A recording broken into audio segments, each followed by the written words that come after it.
আজকে আমরা বাংলা বর্ণমালা স্বরবর্ণ ও ব্যঞ্জনবর্ণ সমস্ত প্রক্রিয়া পড়ে নেব। চলো তাহলে শুরু করা যাক। অ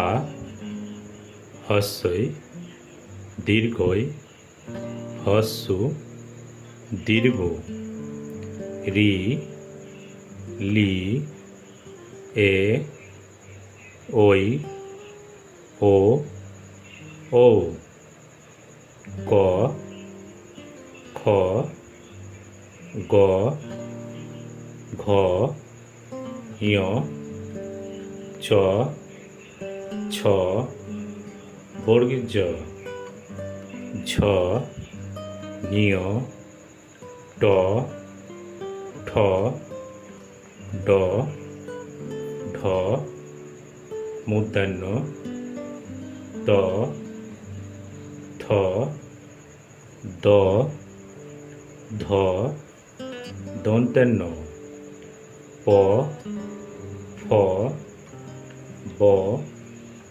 ভ ম অন্তের জ র ল ব তালবেশ্ব মধ্যাহ্নস্ব দন্তেস্ব হ ডয় শূন্য র ঢয় শূন্য র অন্ত্যস্ত খন্দেত্ব অনস্বর বিসর্গ চন্দ্রবিন্দু। আজকে আমরা পড়লাম বাংলা বর্ণমালা স্বরবর্ণ ও ব্যঞ্জনবর্ণ। আরও নতুন নতুন ভিডিও পেতে অবশ্যই চ্যানেলটিকে সাবস্ক্রাইব করো। দেখা হচ্ছে পরবর্তী ভিডিওতে।